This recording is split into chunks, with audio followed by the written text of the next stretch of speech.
question of the evening.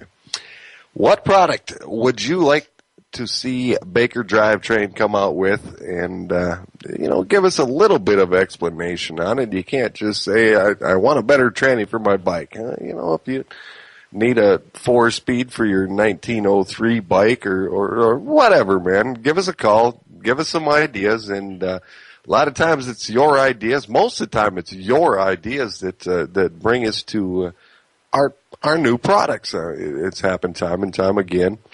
And we encourage you to give us a call and let us know what you want. I think I want a Burt Baker bowling ball that rolls strikes every time. I mean, Burt's good with ball bearings and so on and so forth. So make me a good bowling ball, man. What's your idea, James? Yeah, I don't think bowling is Burt's thing. And anything that has any kind of organization or structure is definitely not Burt's thing. I wouldn't think. But what I like to do is I like to look at vintage motorcycles. I've been to Wheels Through Time Museum in Maggie Valley, North Carolina. It's a great place to see old bikes like pre-World War I motorcycles.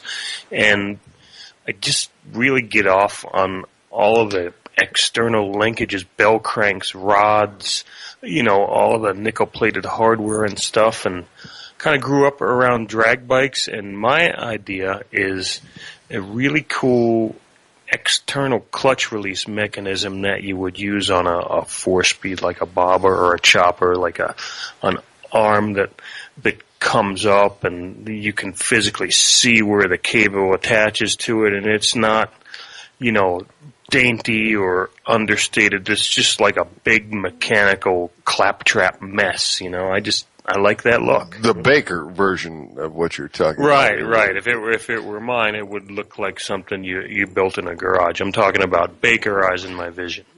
Exactly. Now that you've put the vision out there, though, you may get an assignment tomorrow from Bert and says, okay, if you want it, somebody else wants it, so, hey, James, tackle this for us, won't you?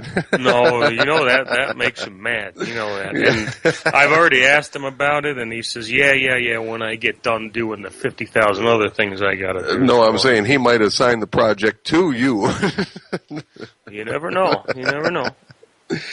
Okay, folks, onward and forward with the show. Like I said, we've got Evan coming in a few minutes. He's our dealer of the week from Plymouth Cycle and Speed. Got Jodie Perewitz. She'll be on around 6:40 this evening. Let's roll to the tech tip of the week.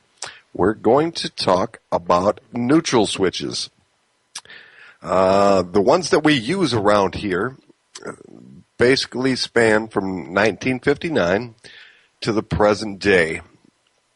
3 different switches is the basis of it. 2 of them normally open, 1 of them normally closed. The 1959 version, part number 33900-59. Yes, I'm a part number person. I grew up in the warehouse around here. That one was a normally open switch, and they used it for a long time. Now, neutral switches are no more than a switch that you plug and screw in to your top cover that send a signal to your dashboard that says, hey, you monkey, you're in neutral. And it seems like a simple thing, but there have been some changes over the years, and it can get a little bit confusing between the normally open, the normally closed, especially when the 1959 switch was used from 1959 all the way up until 1997. And then in 1998, they went to a normally closed switch that was a 2-pole position, and they only used it for 2 years, and then they flipped back to the normally open again, and people go, hey, why doesn't my neutral light work? I'm using this switch, I've hooked everything up, and it's still not working. So we're going to elaborate a little bit on that. You got anything to add, James? Yeah, the first switch, the Dash 59, like you said, was originally debuted on the 4-speed transmissions, and it was a very simple type switch. It actually touched on the shift drum and completed the ground circuit. You had positive 12 volts going to one side of the neutral bulb, and you relied on this switch to ground. And it was a little on the crude side because it relied on a physical ground. You know, the little ball on the switch had to touch the drum and complete the circuit. So when the 98-99 type came out, it was an actual two-terminal switch that was sealed. It was a lot more reliable. One of the wires went to ground.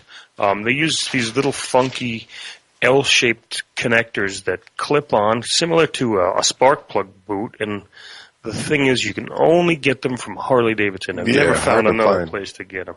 So move onward, the 2000 Softail and the 01 to 05 Dyna and 01 to 06 FL use the other version, like you said, the normally open version of the two-terminal switch, again with the snap-on Harley-style terminal.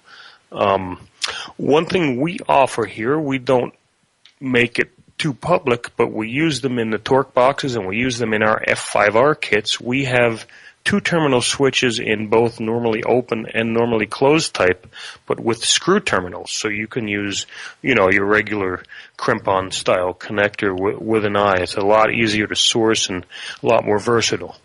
Or if you're building a rat bike and you really don't care about the look of it, you can just take the bare wire and wrap it around the terminal, screw it down tight, put some electrical tape on it, and you're good to go, right? Yeah, you could do that, and we have a term for that, but we're not going to discuss that. And another thing to mention, when they went from the 98-99 version of the tool pull switch, they also did something that's a good characteristic of Harley Davidson, and did a slight change just to throw everybody off, and about moved it about 20 thousandths over to the right hand side of the bike. We've got a call coming in. Hold on just a second, James. This may be Evan calling in just a tad early, but that's okay. He may have some input. Evan, are you there, buddy? I'm here. Evan, how's it going? Good. How you doing, James and Mark? Good. Friggin' beautiful. I heard through the grapevine that you were just a tad nervous about doing this show. You all right? Oh, I'm good. Okay, cool. I know you, and I didn't think it would be that big of a deal, but we're glad to have you, brother. I don't know. I appreciate you guys wanting me. A little history about Evan. Evan really is the Baker install program. When they came up with this half-baked, convoluted idea of, hey, let's take a crew on the road and let's install transmissions at major rallies, you know, Daytona, Sturgis, and we'll get some guys that are really good and can do it and can, you know, bring their tools and bring their lifts and maybe bring an easy up and kind of work under pressure but get it done. I mean, it's kind of a half-baked scheme from the initial sound of it. What did you think of that, Evan, when they approached you with that? Yeah, we actually in Daytona, I think it was maybe '07, I was down there just for vacation, and we ended up going out to Destination Daytona and seeing that there was every other vendor was set up and installing their product. So Trish and I were talking one day at dinner and thought that maybe we could come up with an idea to do it. And we kind of approached the Bakers the same time they approached us, and everything's worked out. We've been doing it ever since Sturgis of '08, I think, was the first year. And doing it well, I might add. We can't express enough how much you do and how much you help us out when we're at the rallies. And it's not just the installs. I mean, installs are one part of what we do down there, but we have so many people that trust us and have grown to love us over the years that when they have a problem with their bike, they immediately think, man, let's go over to the Baker guys. The Baker guys know what we're doing. And you end up handling some problems that aren't just installs, and you help us out on that end. Definitely a lot of clutch adjustments. A lot of people that think they have broken transmissions or bad clutches that end up just needing a 10, 15-minute clutch adjustment, gets them going down the road and happy. Keeps them happy, it keeps us happy, and it keeps the Bakers happy. That's important to me. Yeah, that goodwill goes a long way too, because the first thing they do is they home and they tell their friends, oh, my bike was down, I was having a crappy time, I went and saw the guys at Baker, and this dude adjusted my clutch, and everything was good, so it's got a lot of value. Yes. No doubt about it. Hey, Evan, we got our call-in question of the day where we normally just ask the listeners out there to give us an answer to our call-in question. I'm just curious. The call-in question is, what product would you like to see come out of Baker Drivetrain next? Do you got anything? Well, I don't know anything that you guys don't already have. One thing that I think would be kind of neat, it kind of involves drivetrain, but I think a set of controls would be nice. Something to tie in the Baker clutch with the transmission and that shifts like butter. You put a set of junky controls on something and it's never going to shift right. So I think that the engineering department over there could probably come up with something pretty cool that would work good too. Yeah, no doubt about it. There's a lot of live to ride, screaming eagles, so on and so forth. F your mother, whatever controls that people put on their bikes for looks end up not working so friggin' good. No, so they put a bushing in there and think that it's going to work for a long time, and you get a little bit of sand, or you ride on a dirt road or something like. Next thing you know, they feel like garbage. Definitely. Kind of goes back to our last week or a couple of weeks ago tech tip about aligning your shifter linkage rod and making sure all the joints are free and everything. Guys want to blame the transmission, like you said, and a good set of controls and a good shifter linkage would cure all those problems. I don't know how many times we've seen a bike come up to the booth that can't shift, and the shifter's on like a 45-degree angle, and the heim joints are all the way worn out that they won't move without even hooking up to the transmission. Exactly right. Evan, we know what you do down there at Plymouth Cycle and Speed. Can you let the listeners know, obviously you install transmissions and you can handle the drivetrain end of it, but what else do you do, man? We're a full-service aftermarket V-twin shop. We pride ourselves on quality service, reasonable pricing. It's a very personable atmosphere. You're not going to have to talk to, a service writer to get any answers. If you want to know, then I'm going to let you talk to the mechanic. He's the one working on your bike, and he's the one that has the answers. We do dyno service, engines. We do a little bit of metric work, not too much, but anything V-twin we will tune. We do carburetors, fuel injection, your typical maintenances. We do custom work, do probably 3 to 4 ground ups a year. Try to do those in the winter, but we get a handful of those in. We do a winter storage program, and we also do a lot of insurance work. I'm going to add one thing to that. I mean, Evan is a pretty modest guy, but I'm going to say this. I'm going to put it out there. Evan is a kick-ass builder, man. That shovel he built is so sweet. You're not thinking about parting with that still, are you? No, I'm going to keep it. One for life, man. Yeah. We're doing a motorcycle show here, Evan, but it's also about something else. It's about being made in America. Can you give us a little bit about what made in America means to you, man? It means everything to me. I mean, it keeps jobs here. We've got a really poor economy, but the one thing about us Americans is we all stick together and we try to work really hard together. And if we can continue to do that, then we're going to get out of this, and everybody's going to be happier. I look at things as I want everybody to eat, and I want everybody to eat well. And by keeping that in our country, then I think that we can achieve that. You were kind of brought up that way, correct? Wasn't your dad who helps you out at the shop? He was a longtime engineer for Ford. Is that correct? Yep. He started at Ford in 1965. He retired after 42 years. He was in engineering his whole life. I learned a lot from that company. I learned a lot from growing up in that household, and he's been loyal ever since. Everything that we can get American, we get American, and everybody that we can support American, we support. Whether it's small business too, we're also big on that.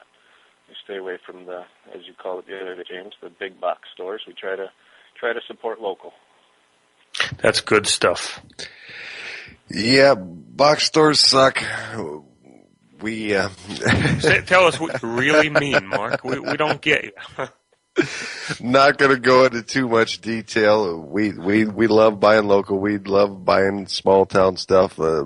Everybody here at Baker Drivetrain owns an American car. There's not a foreign car in the parking lot, and we support it. Evan supports it, and we just got to get the rest of the world to recognize, or the rest of this country to recognize what it truly means. And that's the part of what this program is about. Evan, your first experience with Baker Drivetrain. When did you hear about Burt Baker first, or was it? I've failed to mention so far that Evan is in a relationship with Latricia. Latricia is our marketing director, so there's been a little bit of history between Evan and Baker. But when did you first hear about Baker Drivetrain? We were doing a bike. We did a bunch of bikes for the Napa Corporation.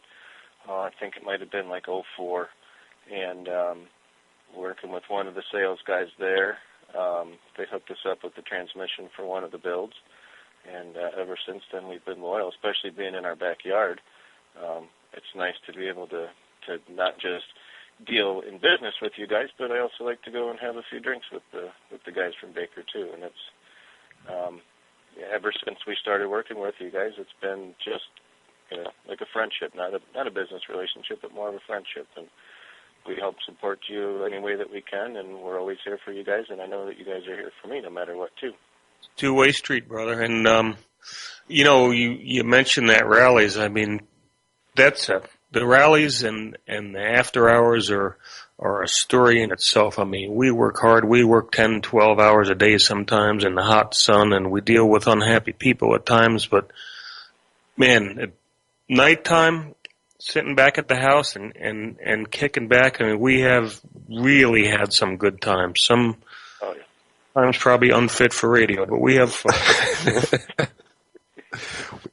We don't do any burnouts at hotel rooms or anything, do we? We don't get that drunk, right? No. We hell in front of the house or nothing like that. No. We're good kids. Give us a plug if a guy wanted to find out about Plymouth Cycle and Speed or see what you do. I mean, you give us your website, your phone number. Where does a guy look at what you do? Well, we do have a website. It's www.plymouthcycleandspeed.com. We are also on Facebook. There's links to the Facebook page from the website. We're in Plymouth, Michigan, which is right smack in the middle of Detroit and Ann Arbor. And our phone number is 734-416-8480. And as you can probably hear, we're right next to the railroad tracks. Trains. It's no doubt about it. I went over those tracks. Yep, multiple times. Yeah, good stuff, man. Hey, you're all set for Daytona, right? You're ready for this the next install trip? I am ready to go. It's not just jump in the truck and go. It takes a lot of preparation on both parts. I basically, the way that I look at it is they bring a traveling shop. It's not just, I've got to be able to fix anything on bike that I'm working on. And we know that when you're changing the transmission, you got a lot more involved than just one system. We run into everything from exhaust studs to cracked plates to everything. We've got to be able to lead the customer in the right direction and fix what we can to make sure that we can ride out of there to the show the road in. Definitely, man. Hey, Evan, but it sounds like the break is coming earlier than I expected. So, man, appreciate you coming on the show. Thank you, and we'll get you on again, man. Anytime, Mark. I appreciate it.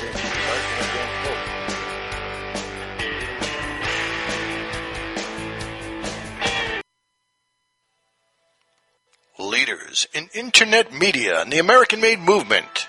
You're listening to Internet Radio America. Can't seem to find the right size wrench? Are you tired of searching for the right tool?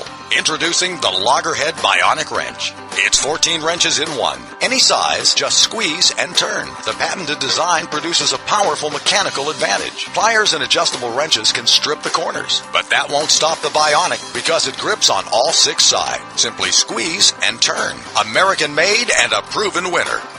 No more guessing. Easy to use. Adjusts like a pliers. The Bionic wrench is 14 wrenches in one. Everyone needs one. At home or on the road.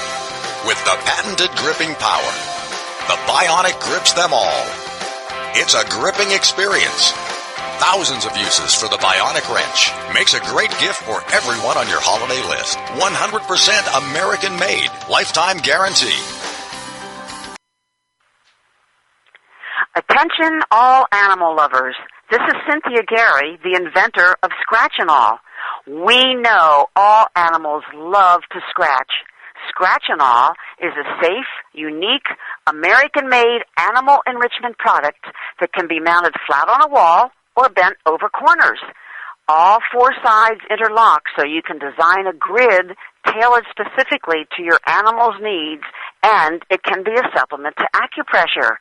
Go to scratchandall.com and take advantage of the celebration bundle. Nearly 11,000 sold. That's the word scratch, the letter N as in Nancy, ALL.com, or call 1-888-9-SCRATCH. This portion of the broadcast is brought to you by Tillytown, proudly selling American-made. Look for a unique place to shop for the perfect gift? Then come visit Tillytown. That's TILLIETOWNE.com. 100% American-made. Leaders in Internet media and the American-made movement. You're listening to Internet Radio America.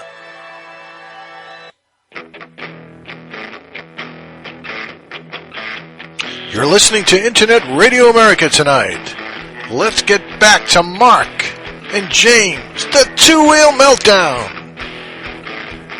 Thank you, Frank. We are back here live from the Baker Drivetrain Studios. This is the Two-Wheel Meltdown.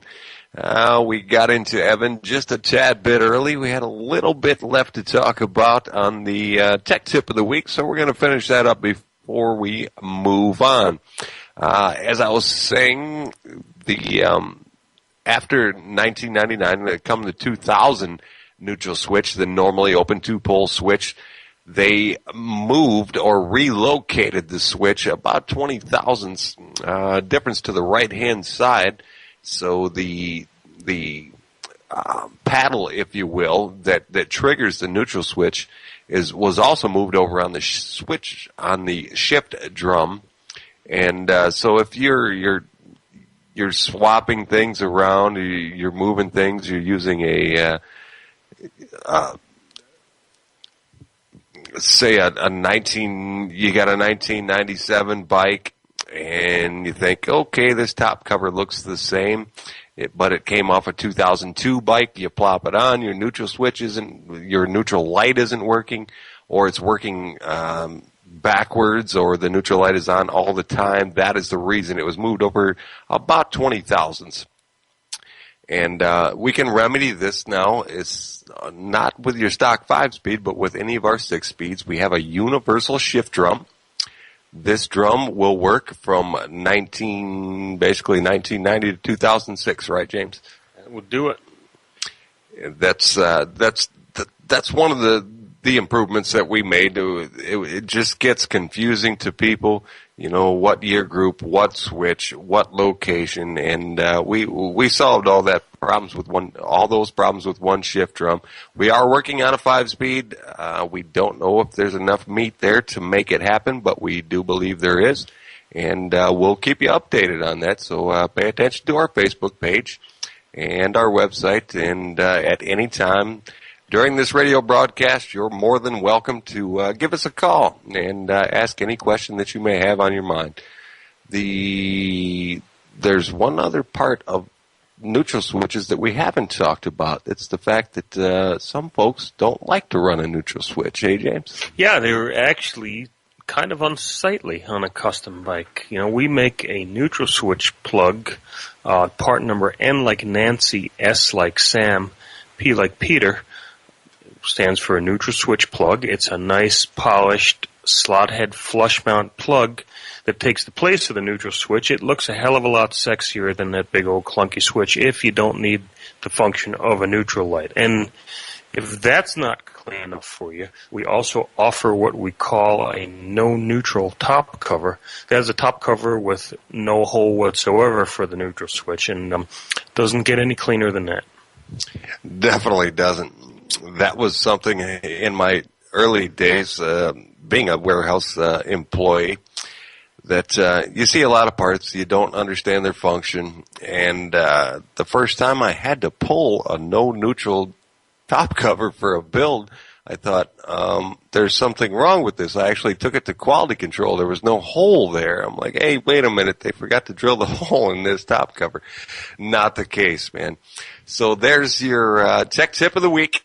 We explained everything we can about neutral switches, and if we missed something, please give us a call. Let us know. We'll explain it to you in the greatest detail that we can. 877-640-2004. Give us a call toll free. All right, moving on to our featured product of the week. This is another one that keeps your custom build looking nice, clean, not a lot of extra on it, just like a no-neutral top cover. This is our drive brake. What I mean by drive brake is the brake is actually installed on the transmission itself to eliminate the rear brake that you would normally have on any motorcycle. You've got a rear disc, you've got a rear caliper, or a rear drum in the early days, just like on your cars. There's drum brakes, there's disc brakes. This eliminates that rear brake, and that $2,200 wheel that you put on the back of your fat tire bike that looks just beautiful until you put a bunch of crap in front of it and you can't even see that $2,200 wheel. This eliminates the brake altogether from the rear wheel, puts it on the transmission. Now, when I say puts it on the transmission, that means that there's an actual rotor, actual caliper, actual brake pads on the drive brake rotor. We're not stopping the rear wheel. We're stopping the transmission from spinning. Right, James? That's correct, and it's a lot cleaner than it sounds. I mean, it's practically seamless. One of the caliper pistons is actually in the trapdoor. It's two-piston opposed caliper. The other one has a really sexy little housing. It looks kind of like the spider on our torque box for the pulley cover and the clutch actuator. I mean, it is just clean as can be, and it was actually inspired by a really, really good custom builder. That would be Eddie Trotta at Motorcycle Design. Yep. We got to get Eddie on here. We do have to get Eddie on. Eddie is a good guy. He builds beautiful bikes, and he was using an aftermarket add-on drive type brake before, and he kept coming to Bert and said, can't you do this, and typical Bert says, oh man, I don't want to make this, I make enough stuff, please. But man, did it catch on. Oh yeah, great product, a very, very big seller for us for the custom bikes out there. It's a trend to keep these things clean, or with a lot of builders it is. I mean, people tuck away wires, they tuck away cables, they run them through the frame. Ron Finch has run oil through his frame to get rid of the oil bag. It's just another way to make the bike look a lot cleaner without a bunch of extra stuff. It's the bare bones approach.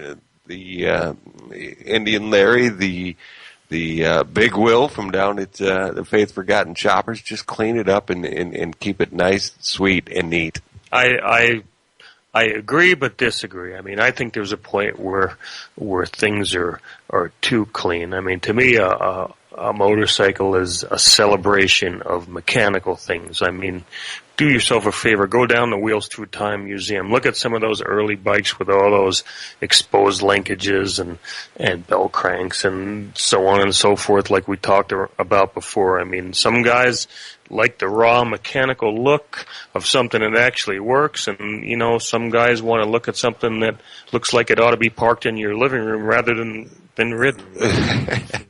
Yeah, there's a flip side to every coin. Everybody's got their taste. If you want a big gaudy something sticking out of your bike, have at it. If you don't want anything sticking out of your bike, and have at it. But I do understand the mechanical function of what things do, and people like to see it, and that is something on motorcycles that is a lot more apparent than in cars. Cars are covered up. All you see is the doors and the wheels and the windshield and the hood. You don't get to see the aspects that actually make the function of the vehicle. And with a motorcycle, everything is exposed. I mean, there's not too much covered up other than that mysterious transmission box and that mysterious motor. All the rest of it you get to see working. So there you are, the drive brake. It's available. They normally come in polished. We can do them in chrome. If you want a special, you want it in purple, we'll do it in friggin' purple. It's going to take a little more time. It's going to take a little more cost, but we'll get it done for you. And this was I believe Chad, our engineer Chad Barrett, came out with the Chad product for sure.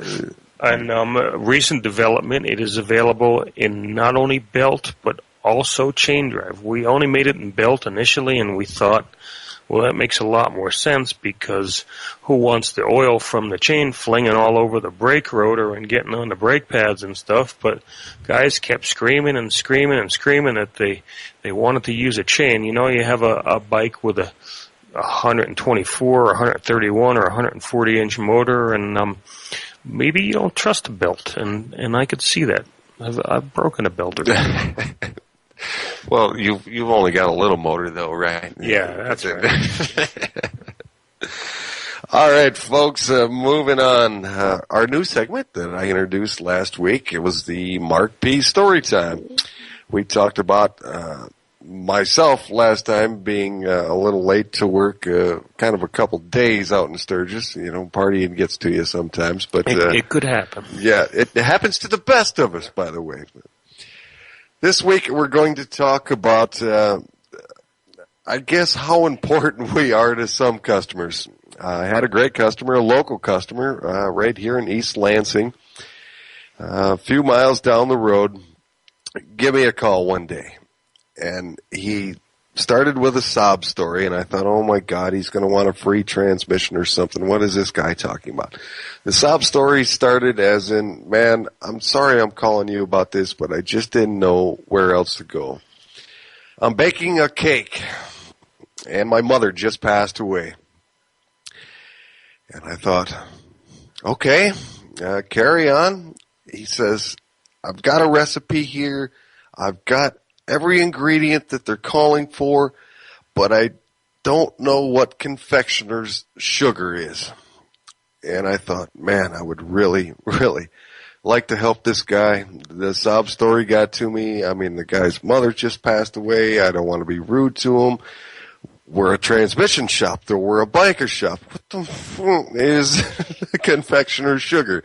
So as usual, I turn to James. When I don't know the answer, James usually does. And I said, James, what in the F is confectioner's sugar? And you replied? And I said, well, why the F is somebody calling you here wanting to know that? I mean, I just kind of thought the whole deal was out of place, and, you know, it was coming from Mark, so maybe he was talking to nobody and imagining this whole thing in his mind, but I figured I'd give him the benefit of the doubt because, you know, I come from an Italian family, and my mother did a lot of baking, and I know what confectioner's sugar is. They call it powdered sugar or confectioner's sugar. It's the white, really fine stuff, and she used to roll cannolis in it. You know, who doesn't like cannolis, right? But anyway, I said, yeah, it's called powdered sugar or confectioner's sugar. You find it in the baking aisle. It comes in in a little box, and it's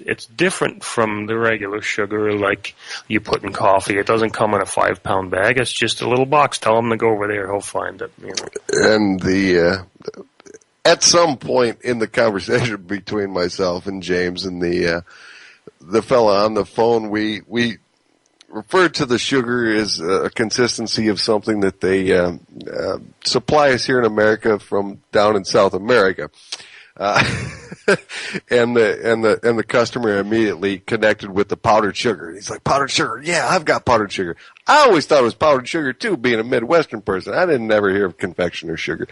But the point being of this story is that the guy laid it to me. He's like, I'm so sorry I'm bringing this to you, but you guys, every time I call you for my motorcycle problems, you always have the answer. You always help me out.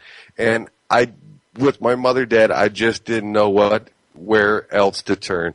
And if that don't put a lump in your throat, I don't know what will. I don't care how hardcore you are, but confectioner sugar. That is the Mark P. story time for this week. And I will vouch for this. This is indeed a true story. I was there. So there you go, bikers out there. Any of you guys that bake cakes? Well, confectioner sugar is powdered sugar. Ladies that ride, I'm sure you already know this, but if you don't, confectioner sugar is powdered sugar.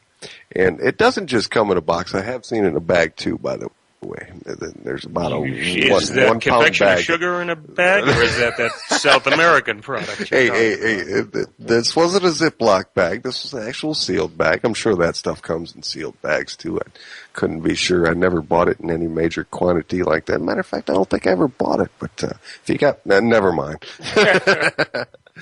Okay, we got to take a commercial break here, folks, and then we got our industry guest of the week coming up. Jodie Perewitz, Little Miss Lightning herself, the fastest woman on an American V-twin. She will be joining us shortly. This is the Two-Wheel Meltdown. We'll be back.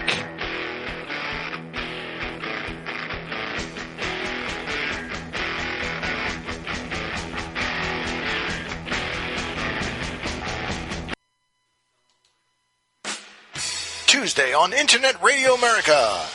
It's Beans and Apples. Sax and Rowdy in the house to talk about New York and Boston. It's the sports. It's the culture. It's the fans. Beans and Apples, a special sports talk show between New York and Boston. 8 p.m. Eastern, Tuesday nights on Internet Radio America. This portion of the broadcast is brought to you by Pointer Brand. Pointer Brand jeans, made in America, 100 years in business. Go to pointerbrand.com. Can't seem to find the right size wrench? Are you tired of searching for the right tool? Introducing the Loggerhead Bionic Wrench. It's 14 wrenches in one. Any size, just squeeze and turn. The patented design produces a powerful mechanical advantage. Pliers and adjustable wrenches can strip the corners, but that won't stop the Bionic because it grips on all 6 sides. Simply squeeze and turn. American made and a proven winner. No more guessing. Easy to use. Adjust like a pliers. The Bionic wrench is 14 wrenches in one. Everyone needs one. At home or on the road. With the patented gripping power. The Bionic grips them all. It's a gripping experience. Thousands of uses for the Bionic wrench. Makes a great gift for everyone on your holiday list. 100% American made. Lifetime guarantee.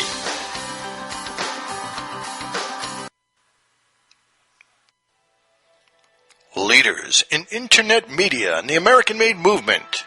You're listening to Internet Radio America.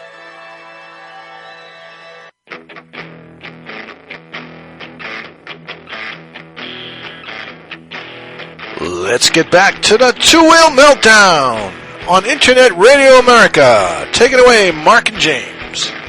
Thank you, Frank. This is the Two-Wheel Meltdown, and our next guest, I believe, is on the line, ready to go. Mrs. Jodie Perewitz, are you there? I'm here. Awesome. Little Miss Lightning herself. How you doing tonight? I'm good. How are you guys? Good, Jody. Real good. James and I are here, and we're gonna talk a little motorcycles with you. Is that all right? Yeah, definitely. Awesome.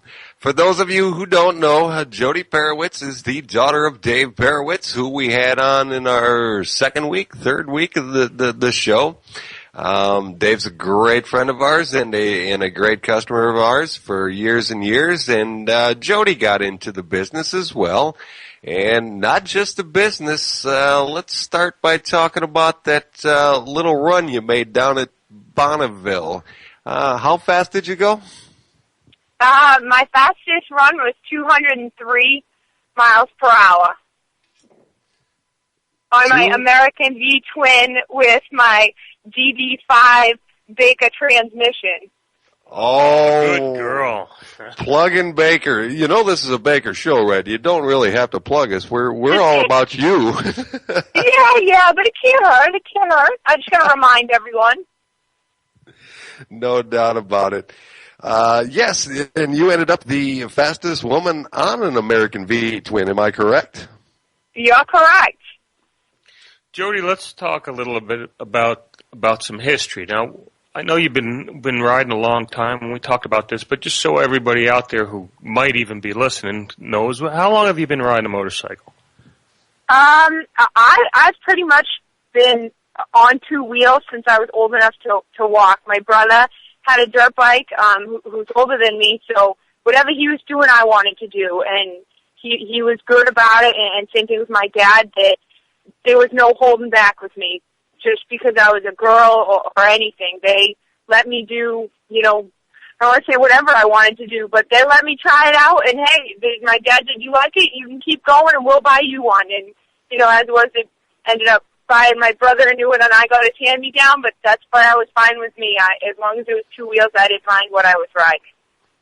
And how did this whole thing come about? Okay, so you grew up riding dirt bikes, you got older, you got a street bike, you started working with the company, your family business, and then, maybe you built a customer or two, but how did you get into this whole speed thing? Where did this idea okay, I'm going to go to Bonneville and I'm going to set records, where did that come from? How did it start? Well, the Bonneville Salt Flats is always a place that I've wanted to go, as well as my father, and he's been all over the world to every motorcycle event there is, except for the Bonneville Salt Flats. And I know it's a place that he's always wanted to go, and it was just, we don't have time, we're too busy, life gets busy. And so for Christmas in 2010, I gave him a trip to Bonneville, that we were going to Bonneville. And there was no ifs, ands, or buts. I don't care what the circumstance are, we were going to Bonneville. And he was thrilled about it, and he said, well, Jode, if we're going to go to Bonneville, we need to build a bike. We need to race. And I said, hell yeah, I want to go. I'll race. I'll ride it. He was like, all right, well, if we can go to the V-Twin show, the dealer's show, and, get some sponsors, get some people to help us out with it, and they agree to it, and financially we can get it done, then we'll do it. And, literally, after the first day of the V-Twin show, we pretty much had our plans to go to Bonneville, that we got enough support and people that believed in us that we were going to go out there and try to set some records. When I first heard about the deal, too, I was all for it, and I said, wow, what a cool idea, because everybody knows these guys for building fancy custom bikes, but, I thought, are they really going to pull it off? Can these guys really go fast? And I mean, I think you've blown everybody away. I think you made a lot of people eat crow. I guess so. I guess there was no doubt in my mind that if my machine was capable of going 200 miles an hour, that I would do everything in my power to make it go 200 miles an hour. And I think that everything just aligned right for us. We had the right conditions on the salt. I had the right team, the right crew chief, my dad behind me believing in us. Just everybody that put their mark on my bike and to make it happen, and we made it happen. It was a whole team effort. I couldn't have done it without the bike. The bike couldn't have done it without me. The bike wouldn't have been what it was without all my sponsors, without the right mechanics. Everything just worked together, and we made it happen, and we're making it happen every race after that. You got some great people working with you, too. Let's talk about a few of those people. You got Ronnie as your crew chief, correct? Correct, yeah. Ronnie's a great guy. We meet him at all the shows. I mean, he's got good questions. He always listens. I mean, the guy is always hustling. Of course, you got Reggie Jr. and Senior Ronzello from R&R Cycle, correct? Responsible for the motor. Yeah, a lot of they're Jim great, stuff. great guys. Jim's, too, definitely good crews. Yeah, and Dan Thayer, your tuner, probably one of the best tuners on the planet, I would have to say. I would agree. Such a humble guy. You never, from going to a shop to even seeing him, and even slightly having a conversation, you'd kind of brush him off a little bit, but he is extremely intelligent. He's a great guy. He's knowledgeable. He shares his knowledge. He doesn't ask for anything in return. Just loves to go with us, and we love to have him. He just wants to make it happen. Yeah, exactly. He does. Jody, we got a lot of listeners out there that they're not part of the motorcycle industry, and they don't actually know what it's like to be on a bike. But then there are some guys that have been riding their whole life, but they've never went anywhere near 200 miles per hour. Can you give us a little bit of what that feels like when you get up into that range, 150 to 200 miles per hour? I mean, are you watching the speedometer, or are you watching the landscape? I'm doing neither. My bike doesn't have a speedometer, and kind of purposely, because I didn't really want to see how fast I was going, because I wanted to feel it, to know what it feels like within the bike and within me, and to know how loud the engine is, the vibration, to feel everything with the bike when you're at a certain speed. And the more I race, the better I get at guessing or knowing exactly how fast. I can get probably within 5 miles an hour of how fast I went.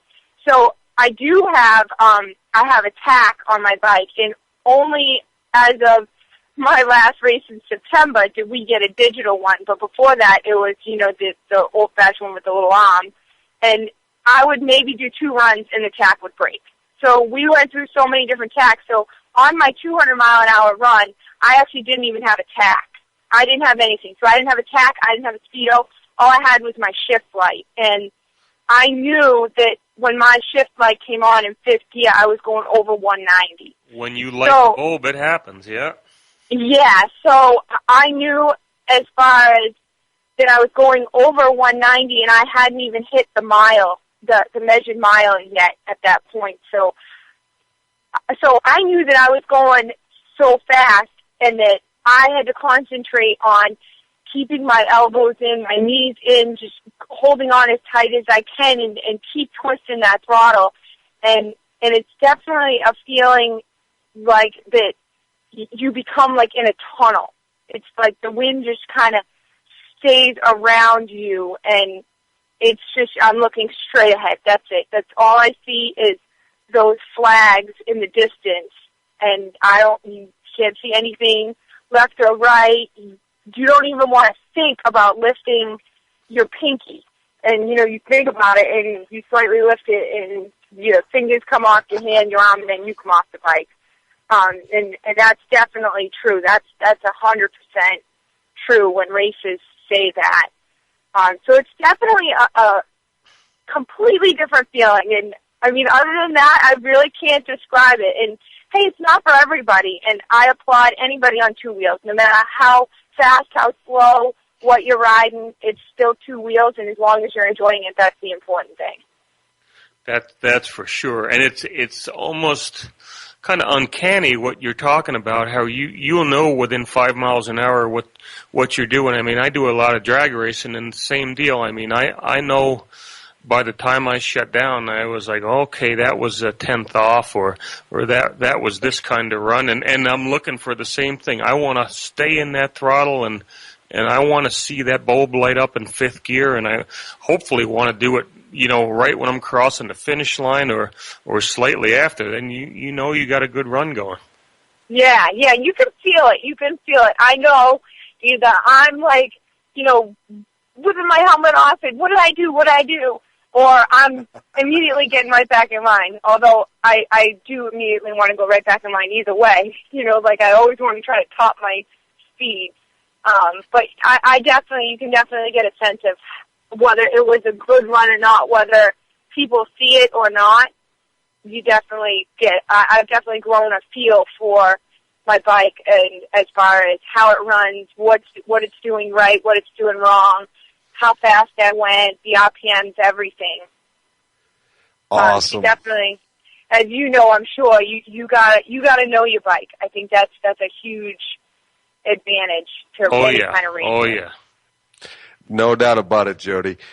Hey, for the listeners, what's next? Where are you going next? What are you doing? So if anybody wants to come out and see you do another run, let them know. Okay, they can follow me on Facebook. The name of our race team is Team Jwitz, JWITZ.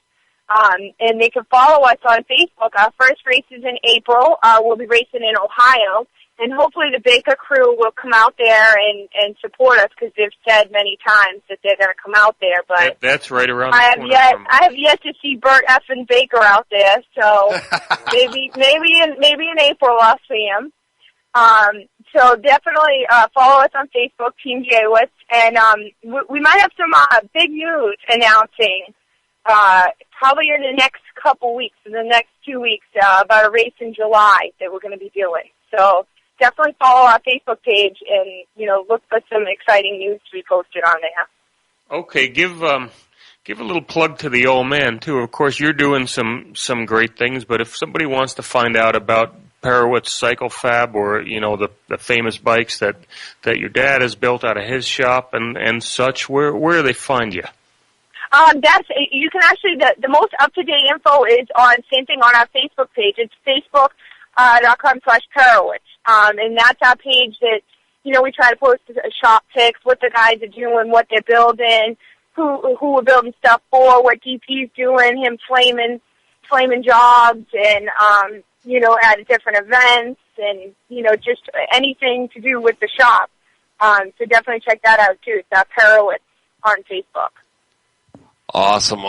And we will push Bert a little bit to come down and see you in Ohio. I mean, it's a neighboring state of ours, and I do recall him saying that he was going to come one or two times and hasn't made it yet. So now that you've been on the radio show and gave him a little push, we'll give him a little push for you, Jody.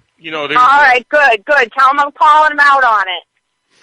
If you'll notice, you saw Bert's bike at the Cincinnati show. It has rear set controls on it for a reason, and we set it up for some clip-on handlebars down the road. I think Bert's thinking about a little bit more than drag racing, so you might have some company out there.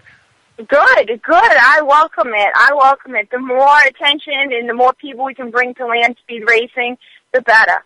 It's a great event, and it's a great sport, and people don't know enough about it. So the more knowledge, the more spectators, the more sponsors we can get to it, the better for everybody. So how is it, with a lot of the fellow racers being guys, are they cool with it, or are they kind of sore when a girl steals their record? Yeah. Well, it depends on the guy. A lot of guys just, applaud me, and I kind of proven myself, I guess, that, I do this because motorcycles is my passion. It's what I love to do. It's what I'm about. It's what I've grown up with. It's just something that I love to do, and I think that people can see that. But I know that there's probably some old timers out there that, kind of, I'm like, I've been out here for 10 years trying to go to 200, and she goes out there and does it on her first run. Which, that's okay. I understand. I've tried several times and stuff and haven't achieved it, so, I can relate on a little bit of the same sense. But it's definitely, I think that I don't ever try to be better than anybody else. We're all equal, no matter how fast you're going. If you love the sport and love to race, I applaud you. So I hope that people can kind of have that same attitude. So have you went to any of those old guys and gave them a tip or two? Some of the old guys too, though. I know, like at Bonneville, I look for them for advice almost, because Bonneville isn't a place that you can Google and learn how to race at. You gotta have first-hand experience. You gotta talk to other racers. You gotta go there. You gotta feel the salt. You gotta just experience the weather and the winds and all the old people that are, I swear, have been out there for 40, 50 years, and they're still, like, riding the same bike, have the same rig. You know, they're not paying their mortgage that month, so they can go to Bonneville. And that's a great thing about it, that these people are passionate for what they do. And regardless of, you know, whether they're setting a record, going 200, going 100, they still love what they do. And the more knowledge I can get from them, the better. So I try to be as social as I can and learn from them. Sounds like there's... I have more records. Yeah, maybe there's a fine line between passionate and sickness, huh? I don't know about that line. I don't know where that line begins or ends. So, you know what's cool, and a lot of people don't realize that, you know, the drag strip, Bonneville, while it's a competitive place, you know, people don't realize the camaraderie out there, especially at Bonneville. I mean, you see people helping each other. Like one guy is done, he broke a chassis or something, and another guy breaks a motor. It's like, well, here, let's take the motor out of my bike and put it in yours, so you can go for the record. Or let's stay up all night and put your bike back together with duct tape and baling wire. I mean, there's stuff like unheard of stories that you hear about that are really cool. Yeah, that's exactly what I mean. That the people, everybody's willing to help anybody out.